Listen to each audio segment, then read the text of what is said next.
有请节目主持人赵川。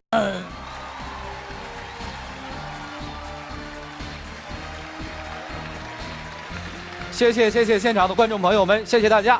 欢迎电视机前的观众朋友走进天津卫视的大型情感节目《爱情保卫战》。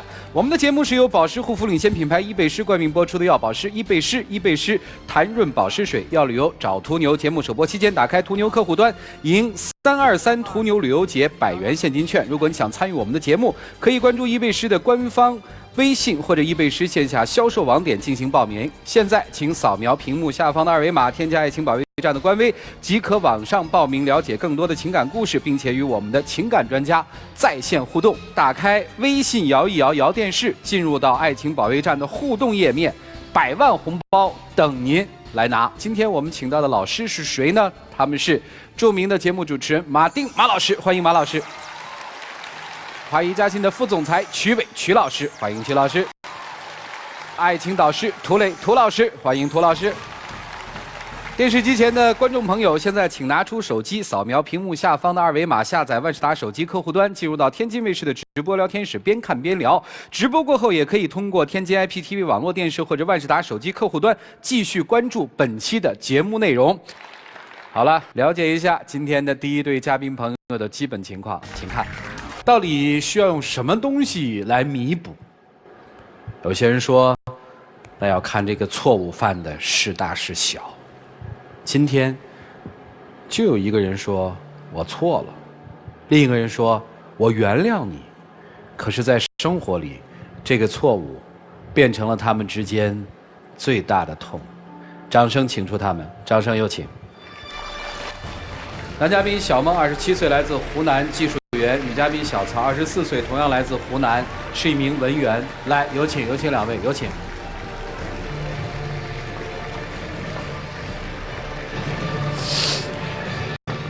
欢迎两位啊！怎么就这个情绪呢？我觉得我已经没有办法跟他在一起了。OK， 咱们从头开始说好不好？怎么认识的？认识多久？之前是朋友聚会上面认识的。朋友聚会。对。然后认识已经快2年了。朋友生日，然后我也去了。跟他一起聊得比较难，觉得很投缘，然后我就试着去追他，然后他就接受了，他就答应了。那不是挺好的吗？但是现在我觉得我们的爱情已经变质了。我之前犯了一个错误，但是之后我一直在努力的去弥补，可是他还是揪着那个错误不放，到现在甚至以这个为借口去和其他女生玩暧昧，我实在是触及到我的底线，我实在是受不了了。我那根本就不是玩暧昧，好不好？我那只是跟他们平常很普通的聊天啊。你用默默和那些女生聊天，你问他是不是女生寂寞了？问他出来约会，你觉得这只是普通的聊天吗？你现在过来指责我，你有什么资格现在过来指责我呢？我是你女朋友，为什么没有资格指责你？你之前犯的错误还不够大吗？你犯了错误，我还原谅了你。可是那只是一个意外，我跟你解释过了。你那个是意外吗？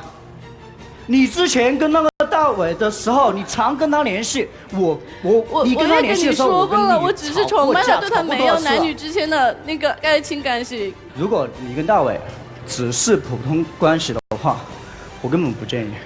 但是你跟他呢，最后呢，他去年7月份的时候，他之前我认识他的时候，他喜欢旅游，然后就加了一些群，进行跟一些陌生人出去旅游。他那意思去，我让他去了，然后我不知道他是跟大伟一起去。大概不用说，每个人都能体会出来这点事儿了。我为什么打断你？我有个前提想问你，你今天来干嘛？如果你说你要接这个女人的丑，你可以走；如果你说你想挽回跟她的情感，我们可以谈。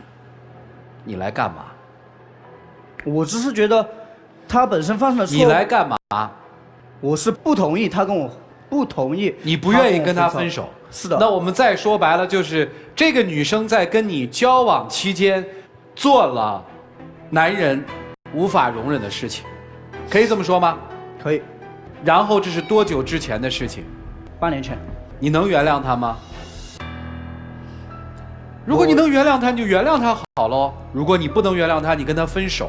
你现在是不想跟他分手，我原谅了他，你原谅了他就 OK 了。主持人是这样的，那这件事就可以过了，我们就不说这件事了。你原谅没原谅？我是给了他一次和好的机会。他如果真的原谅我的话，他不会让我做那些事情。他让你做什么了？他说要我所有都听他的，每天吃饭的时候，即使是在餐馆里面，他都要求我对这件事情跟他忏悔，去保证我再也不会犯这样的错误。之后每天还要求我写100字的那个道歉书给他。最开始我都是写了，就是我还在网上找。你写了吗？你后面还写了吗？到现在也差不多快100封了吧？你后面没写了呢？我要求你每天写，你没写了呢？现在？那是之后发现你跟其他女生玩暧昧，我才没写的。你没有达到我的要求了，你现在已经没有达到我的要求。姑娘，你为什么要写呀？因为他之前。他前任也是因为这种事情跟他分手，所以我就很在乎他。然后我觉得我对不起他，在这段感情里面我犯了错误。而且他答应跟我和好，就是因为我所有的事情都听他的，所以我才愿意去做这些事情。然后我写道歉信的时候，我在网上找那种就是心灵鸡汤，希望能够让他早点忘却这段悲伤的事情。但是他每天都是让我去忏悔，让我去接这个伤疤。这个是为你做出错误的决定，你所应当承受的一个结果而已。不是你跟他什么关系啊？我跟他情侣关系啊，情侣关系。她是我女朋友，她是你女朋友。对。可是你现在没有把我当女朋友啊。你为什么不走啊？你这么委屈。但他不允许我走，他不肯跟我分手。那为什么呢？他觉得我犯了这个错误没有办法原谅，但是他也不肯跟我分手。他之后还做了一件，我不是不跟你分手，当初我跟你分手的时候，是你来苦苦哀求我，你跟我说了什么？你说只要我能够原谅你，我提出任何要求，你都可以答应。这个是你自己说的，所以我才给你提要求啊。你提的要求我都答应了呀，我都做到你提的所有的要求，我都做到了。可是你没有必要。就是连我闺蜜到我们家来做客，人家手机放在桌上，你都去查她的手机，去看我跟她的聊天记录。你翻我的手机，我也让你看，我手机从来不设密码。可是你没有必要吧？她是我闺蜜。是的。凭什么呀？因为她的手机太干净了，什么东西都没有，什么都查不到。我就好奇去看一下她跟她闺蜜聊了一些什么东西，了解一下她嘛。我又没看你闺蜜的一些隐私，我只看一下你跟她聊些什么东西啊。可是她当时那么生气。我为了维护你，差点就跟他闹翻了。这个闺蜜跟你是什么关系？你看人家的手机啊？没，这个是情侣，那你凭什么看人手机啊？我是好奇。那你好奇就能看人手机啊？因为我觉得男人和男人之间有话题，女人和女人之间有话题。不是，你看人家一个陌生女人的手机，你什么意思啊？也不是太陌生女人，因为我也。那你看人家一个认识女人的手机，你什么意思啊？但我也没有看他的隐私啊！你还没看人隐私，手机就是人家的隐私，你还要看什么呀？还干嘛了？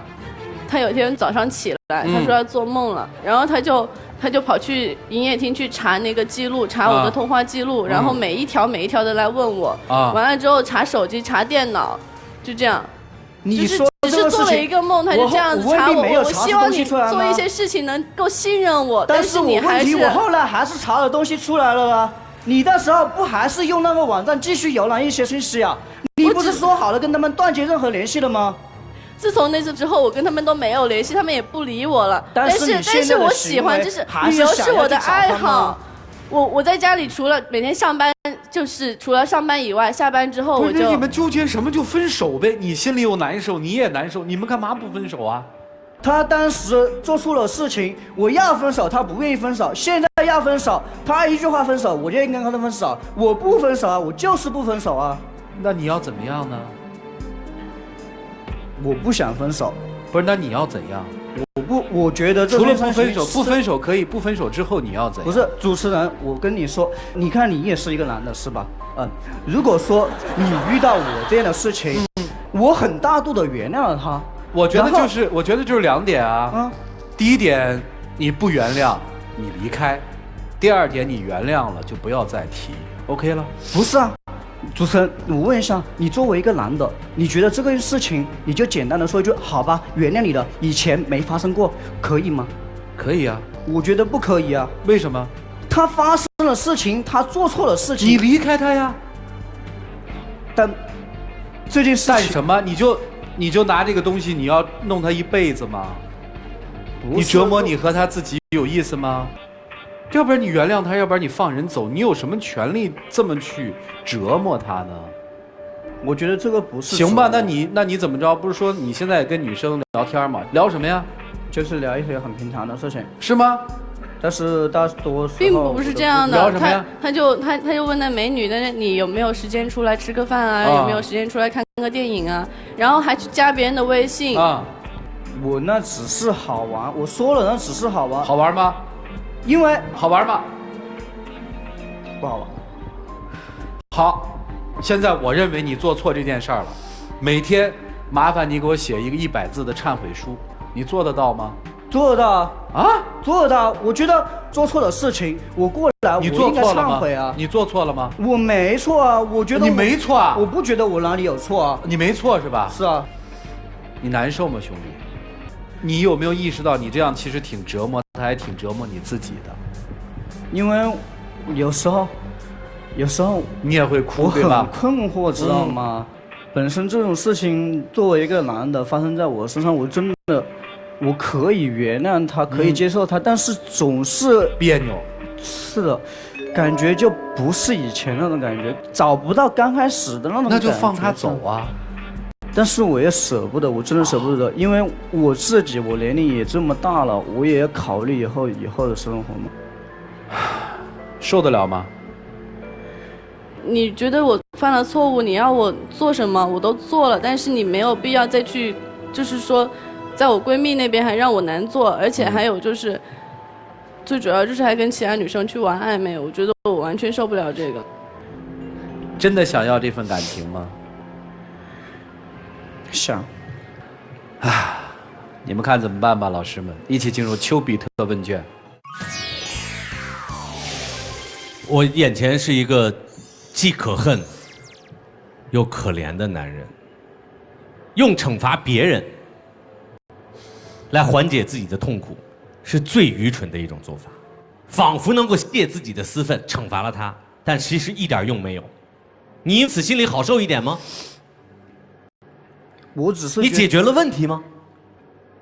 所以翻回来说，你既可恨。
头就是你根本就不爱这个女人，你以为自己很爱，你以为自己被自己很爱的女人背叛，你很倒霉，你很值得可怜，你应该获得所有人的同情。这就是为什么你会当众去羞辱她，她这么哭泣，为你做出了这么没有尊严的事情，一点也不心疼。如果你爱她，你一定会心疼。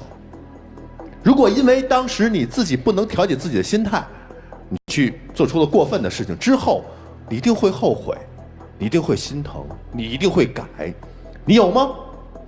一次又一次变本加厉的，你一定要完成这个，一定要完成那个，一点心疼都没有，你根本不爱这个女人。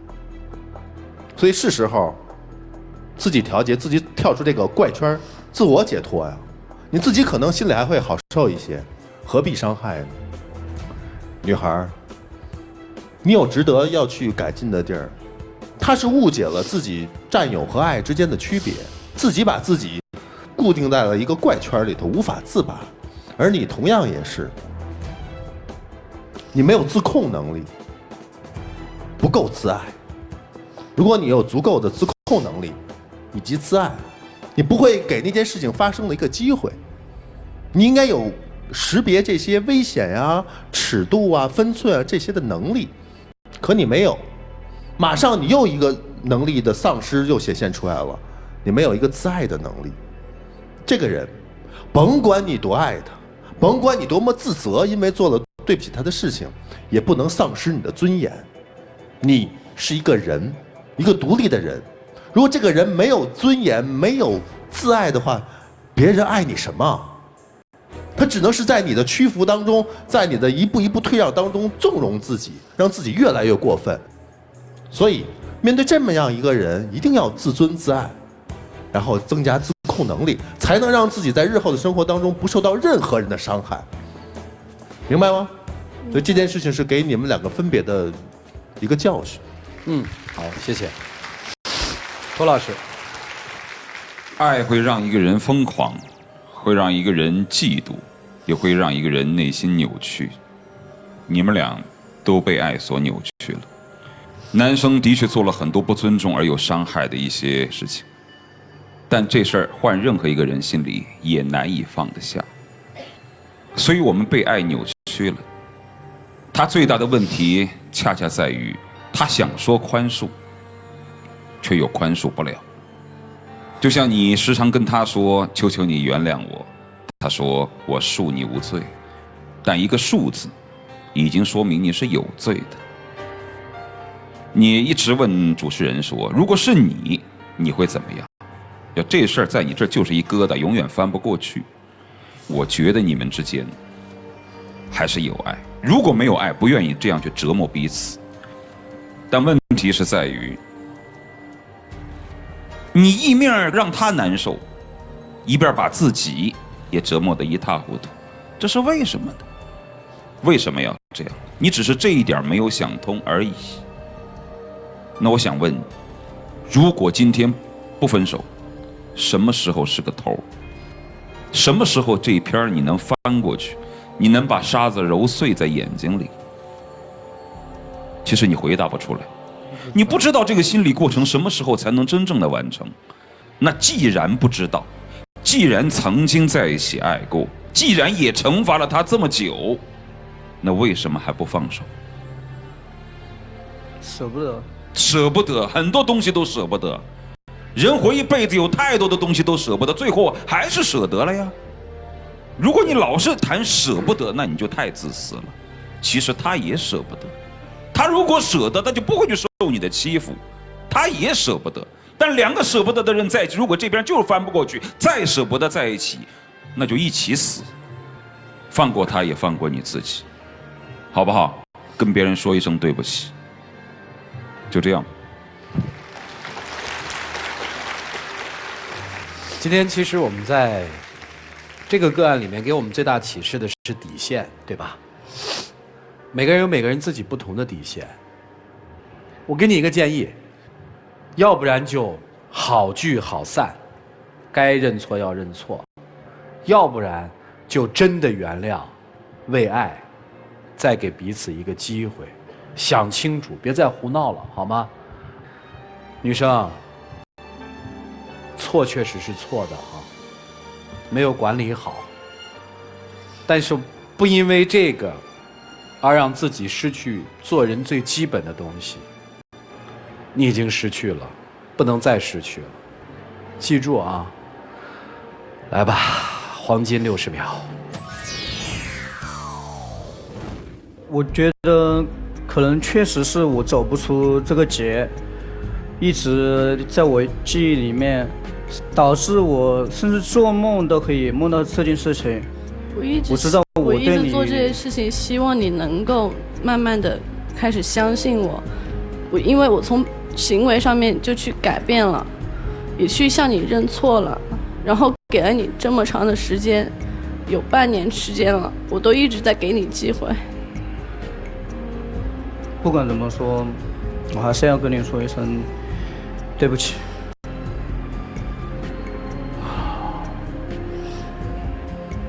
如果说我们能够和好的话，我不会在这边对你的。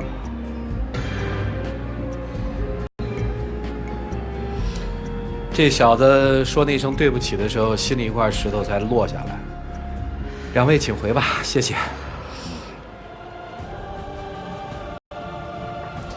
这个应该叫做一段虐恋吧？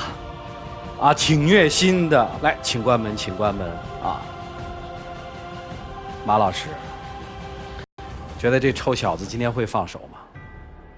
他如果放手，那我要起立替他鼓掌，哪怕他看不到。他不放手，我也能理解。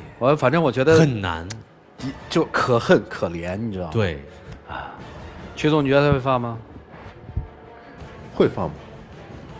因为也许他就认识到自己不是那么爱。好吧，看他们自己的选择吧。请开门，看他们自己的选择吧。请开门。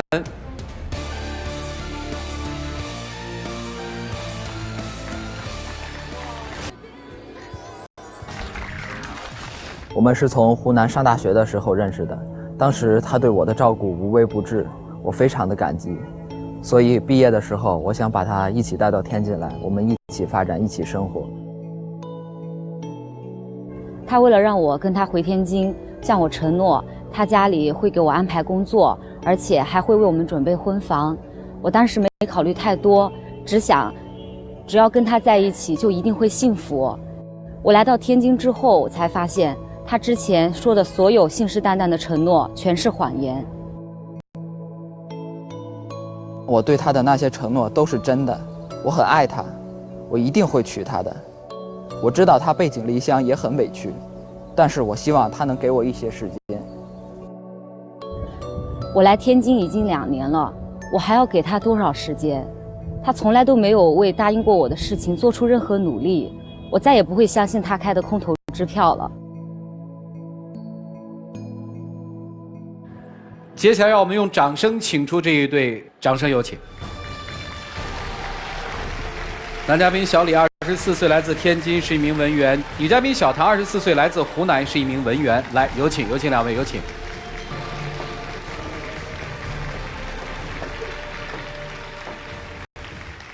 欢迎两位哈，大学同学对吧？对，一个专业吗？不是一个专业的，我是环境工程，啊他是学的会计。谁追的谁？当时是我追的他，给我的印象特别的可爱甜美，所以说我就刻意的接近了他。正常嘛，喜欢就追求，没什么。大一就开始谈是吧？不是，从大3开始的。就快毕业的时候谈的是吧？对对对。你们是在天津读的大学吗？不是，在湖南。一个湖南妹子就跟这个天津小伙来了天津了是吧？对，因为当初我快毕业的时候，他对我各种承诺，说只要我跟着他来天津，他们家就会给我解决房子、户口还有工作。然后我当时也没有考虑太多，我就跟他一块儿过来了。可是我现在在天津已经待了快2年了，他一件事情都没给我解决。我觉得他就是把我骗过来的，他就是想让我继续来天津做他的保姆。我怎么骗你了？你怎么没骗我呀？户口你给我解决了吗？哪一件工作不是我自己找的？还有房子，现在我们住在哪儿？还不是住在出租屋里？我说的这些肯定会在日后一一实现的。你每次都这样说，满嘴跑火车。我当初来天津的时候是不顾我父母的反对，我跟他们闹翻了，我过来的。这1年多，我跟我爸妈感情就是一直关系很僵，我也没有回过湖南。这次他们来是干嘛的呀？他们这次来天津，其实就是已经默认了我们这种关系，他们想把这个矛盾缓和，想把这件事情就是摆上来说。但是他们来天津之后，你是怎么表现的呀？就为了玩2把游戏，结果去接他们的时候还迟到了。那天不是因为堵车吗？你不要再狡辩，你就是为了玩游戏。而且我爸妈接回去之后，我让他们睡大床，我们睡客厅，怎么了呀？你还不乐意了？你摆个臭脸给我爸妈看。我说的是咱4个人挤在一个屋子里不合适。那你至于找各种理由？你跟我说你以后别让你爸妈来了，你怎么能说这样过分的话呀？我觉得咱们2个人出去住没什么不好的。你知道我爸脾气又不好，他这回看到我现在过成这个样子，觉得我现在每天就跟保姆一样的就伺候你，我爸妈就真的这回必须让我回去了。如果我再不回去，他就跟我断绝父女关系了，你知道吗？断绝父女关系，那你就跟我在这里一起。反正不会胡闹了。我们这几天吵架根本就不像亲人，你就整天就说我无理取闹。你知道你这几天说过让我最寒心的话是什么吗？你竟然觉得我势利，我物质，我是为了图你家的什么？你居然觉得我是这样的人？我付出了这么多年的青春，我从大学开始我是怎么对你的呀？寝室里面你的衣服基本上都是我给你洗的。我们学的不是一个专业吧？我学的是会计，你学的是环境。可是你每次期末考试的时候，都是我带你划重点，我给你复习。你的4级老考不过，总是我带着你去复习，把4级考过了。你的事情我比你还上心。你当初我大学毕业的时候你怎么说的？你说你跟我回天津，我来照顾你，我让你享福。可是现在呢，我觉得我们俩的角色从来没有转变过，我还是你的保姆。我每天做家务的时候你在干嘛呀？躺在沙发上玩手机。我又不是没给你做家务，我不是帮你洗碗了吗？你不要再说洗碗了，我每次让你洗个碗，你还拖到转天。毕业的时候有没有跟人姑娘说，你来天津吧，我帮你解决户口，我们家有房子？我说还是没说？我当时是说还是没说啊？说了。你当时怎么说的？我当时说，我就是想跟你生活在一起。那些房子啊、户口啊、工作啊，我都会给你一一实现的。你不要，你现在还在满嘴跑火车。姑娘，她当时是说，你跟她来，你们一起去奋斗这些东西，还是承诺你会有？她是承诺，我只要一来就会有。明白了。来了之后，姑娘发现这一切其实都是空，是吧？你父母喜欢她吗？我父母，说实话，我父母没怎么见过她。啊？为什么呢？因为对啊，因为你从头到尾都在骗我。你说找你爸托关系给我找工作，可是我去年过年去你家的时候，你爸对我也不怎么了解呀。我做什么，我干什么他都不知道，这叫找你爸给我找工作吗？所以我想听听男生说为什么。我是觉得我们2个人的关系，可能还没有那么明确，还没有那么固定。所以说我想稳重一下。先不告诉父母这件事。那我明白了。也就是说你在大学毕业的时候承诺这个姑娘，要给她好生活的时候，你父母还不知道有她，是吧？就这么个情况，你怎么就把自己的父母又弄来了呢，姑娘？就是我爸妈嘛，他们觉得我也1年多没回家了，觉得这样僵下去也不是办法，就想把这个矛盾，他们都妥协了。那你父母来了，见到他父母了吗？没有。你说我爸妈来了，从头到尾来了1个星期，你出过面吗？他就头一天晚上，我让我爸妈睡床，他睡沙发，他不乐意。第2天转天他就跑回去躲在他爸家了，然后1整个礼拜没出现过。然后你是不是也没跟你爸吱一声我爸妈来了呀？是不是双方父母得见个面啊，商量商量以后结婚的事情啊？我跟我爸爸说了，我爸爸当时1整个星期都在工作。结果我爸妈走之后，我是不是跟你说了，以后我们到底怎么办？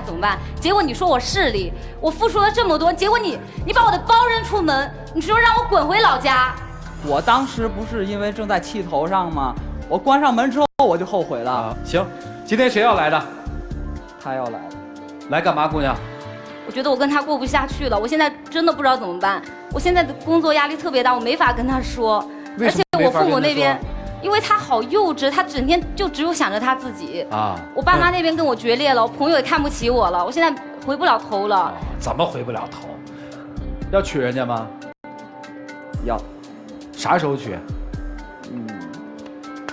肯定是要再过段时间。过多久？3、5年。几年？3、5年。你之前是怎么答应我的呀？3、5年啊！你说我大学毕业过来之后，婚房都准备好了，你现在跟我说3、5年，你知道有时候其实我不是说你没有做到你给我的承诺，而是因为你从来没有为这些承诺而努力过，你知道吗？姑娘，我问你几个问题，别训他了啊。我们单位有人追你吗？有暗示过，但是我没有答应。怕失去他吗？怕。我看你是不怕。你刚才说了一句话，我印象特别深，全场哗然啊。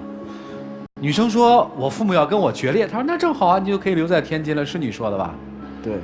生活在大城市没什么不好，像如果回他的那个小城市发展的话，我觉得没有什么。对呀，生活在大城市好呀，我每天晚上回去，我下了班给你洗做饭。姑娘，不跟你在一起，大城市也好，对不对？你不代表大城市，对吧？对，你找一个好天津靠谱的天津小伙，一样嫁天津还是挺好的，天津还是个不错的地方，对吧？你承认你骗了人家了吗？我真的没有骗他。那话是你说的吗？工作给你找好了，你说没说？我没说找好，我说帮你找。帮你找。他不仅不帮我找，还婚房阻挠我。说已经弄好了，你说没说？我说了，一定会给他弄好，婚房肯定会有。我说婚房在哪呢？他现在首付都让我们家来凑。他说他爸是转不开了。我不是说咱俩一起凑吗？我说我拿出一部分钱，然后从你们家拿出一部分钱，我又是那你当初是怎么说的？你不是这样说的呀。我又不是不还给你。这要是我家姑娘，我就直接拉回家了，你知道吗？哎呀，老师们你们看吧，一起进入丘比特问卷。咱们都是有闺女的人，是吧？涂老师有闺女了哈，有闺女了是不是特别好？整个心都化了，对不对？妙不可言，妙不可言。对，真的，我觉得刚才川哥说他就把他女儿直接拉回家，我肯定也这么做，飞奔过来把女儿拉回家。你有一个在大城市出生的户口，你家也在大城市，对吗？对。但你不能以此做诱饵，骗自己女朋友跟自己到身边来。我真的没有。你没有骗她，婚房呢？工作呢？没有。骗了一个姑娘到自己身边来，还撺掇她断绝父母关系，还不尊敬她的父母，还瞒着自己的父母。拜托，你找了一个女孩到自己身边来，许她一个将来，你爸不知道这事儿。你可以说你是无意的，但我们只看事实。这确实不是我想要的。所有这一切已经证明了一切，不用再用等待去消磨自己的青春了。回去跟父母说对不起，我年轻，他会敞开怀抱，欢迎你回家，你会找到一个更幸福的明天。女孩，你觉得你特别不幸，觉得吗？我觉得我当时脑子进水了。好，我就告诉你，你跟他这一段，你得到的3大宝藏。第一，你原先或多或少一定是一个也期望跟他差不多这么一个人，也是想走捷径的。你想想，工作、房子、户口都给你安排好了，可能吗？这3样哪样东西不应该是靠自己脚踏实地的，自己凭自己的真实力去挣来？你想走捷径，哎，他才能忽悠你。原先你到那儿哇，以为3样东西都在，结果1样没有。为此你付出了很多，当了保姆，做了家务，自己还去找份工作，哪样你也没逃了，把你从想不劳而获那样的人，可能转到一个，哎，终于能够脚踏实地在做事儿的人了。这是对你一个最大的一个宝藏，这是能影响你一生的呀。你这样的能力可以在任何城市、任何的环境下你都能生存呐。第二，这件事告诉你什么是爱，怎么去爱，他是一个什么样的人，我相信你应该自己心里清楚。一定是不爱你，如果爱你，不可能骗你，不可能不尊重你的父母，这样的男人怎么能够跟呢？你要得到一个最好的一个宝藏，就是如何去鉴别一个男人是否爱你。你从这件事情上一定可以得到答案。第三呢，你会更加的爱自己的父母，因为这么一个不值得的人，因为自己的不成熟跟家里人闹翻，居然还闹到要断绝父母关系。长辈们何等的爱你，何等的宽容无私，闹得那么狠还过来见你啊！他们多爱你，而且因为他们是爱你的，所以他们做出了很多放掉自己尊严的事情，换来就是你的觉醒。3大宝藏我觉得非常好，如果你真真正正的学到了这件事情，对你的帮助将受益一生。我不谈爱情，但你承不承认这个女生对你是有恩的？我承认。你对一个恩人怎么可以这样呢？对于你的恩人，你怎么可以把他的行李丢到门外？因为当时不要说你当时是不是愤怒，不要去找这种理由，好吗？一个女生在大学里那么照顾你，那么关切你的学业，在生活当中也这么的照顾你，就即便是个保姆吧，就我们请来的保姆，我们也不可以把她的行李抛出门外，让你滚吧。怎么说得出口呢？对你有恩的一个女生，即便从某个角度上来说，她是自己作践自己，但是在生活当中，她确确实实是付出了。她的父母来到这样的一个异地，你即便是作为一个东道主，不说是未来的女婿，你最起码的尊重有吧？你的尊重去哪儿了？至于那些骗啊骗的话，我暂时可以理解为是一个男生的吹牛。谁年轻的时候没吹几个牛？但是你后面干的这些个事儿，没有一件是对得起你自己的良心。你承不承认？是。我到现在都无法明白，就说一个女人是什么东西触动你，让你自己要这么作践自己，不把自己当回事儿。不知道是为什么。后来我想想，是爱吗？肯定不是爱，应该不是爱的。如果是爱的话，从某种条件上来说，他应该先爱自己，才会懂得去爱别人。但你不懂得爱自己，所以我认为曲伟说的话是有道理的。一开始可能只是爱，后来因为爱，慢慢有了一点虚荣之心，因为可以去大城市，再加上周围人所有人的反对，让你有了一种逆反心理。你们偏怎么说，我反而偏怎么干。我就要告诉你，我的选择是正确的。到最后把自己逼得骑虎难下，再也回不了头了。所以你刚才会有这么一句话。我回不去了，我没朋友了，我没父母了，父母也反对了。但是我想跟你所说的是，当你看着自己的父母被他所不尊重，当你在自己的门外捡起自己行李的时候，你还受得了吗？你还忍得了吗？你的自尊在哪里？你的尊严在哪里？刚刚马丁说我们都是有女儿的人，有女儿确实是妙不可言。我们确确实实是以一种有女儿的父亲的心态，有一种心疼。为什么要这么作践自己，不把自己当回事儿，让自己的尊严被一个臭小子践踏在脚底下？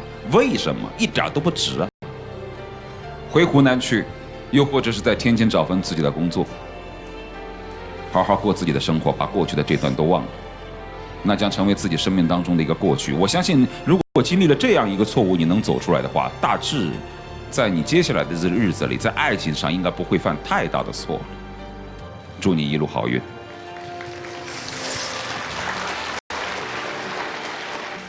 这段话我大概说给类似于这样的女生的父母们听，也给我们自己听。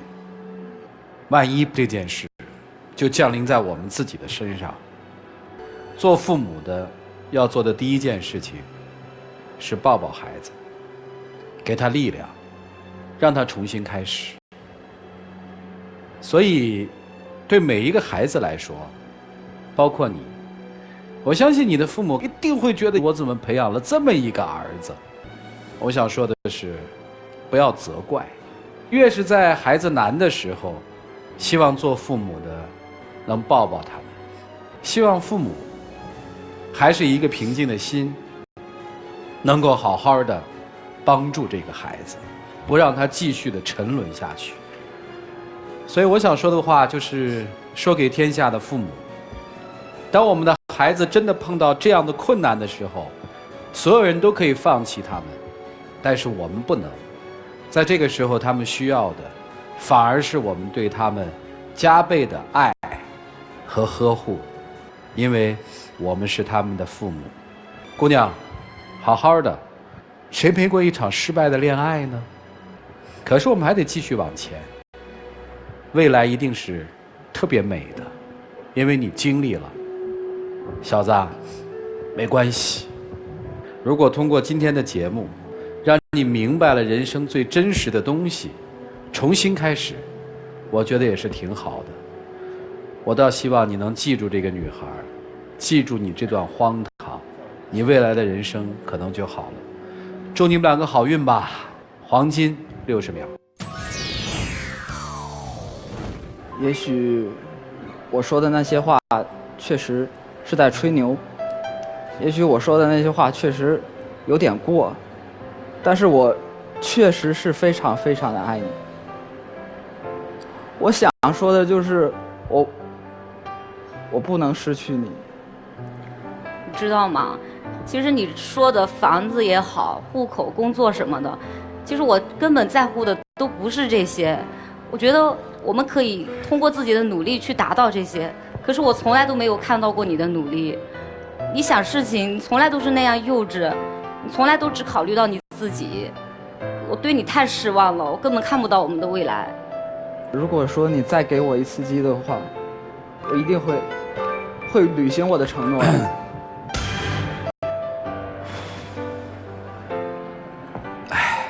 回吧，两位，谢谢。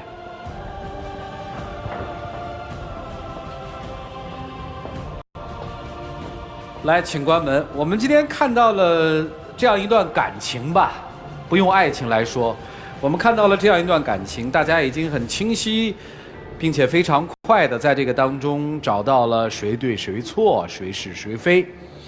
我还是希望电视机前收看节目的父母们，责任其实挺重的。唉，下载使用天天圈，提出情感问题就会得到导师们的在线解答，并且有机会在爱宝节目中得到涂磊1对1的指导。使用微信摇电视参与互动，点击左上角的宝箱抽取现金卡。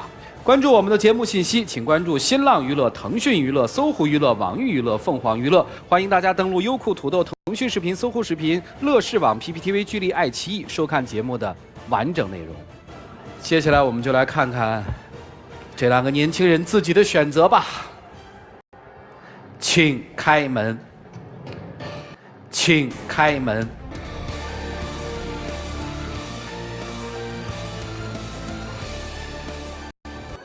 有话说吗？有话说就说。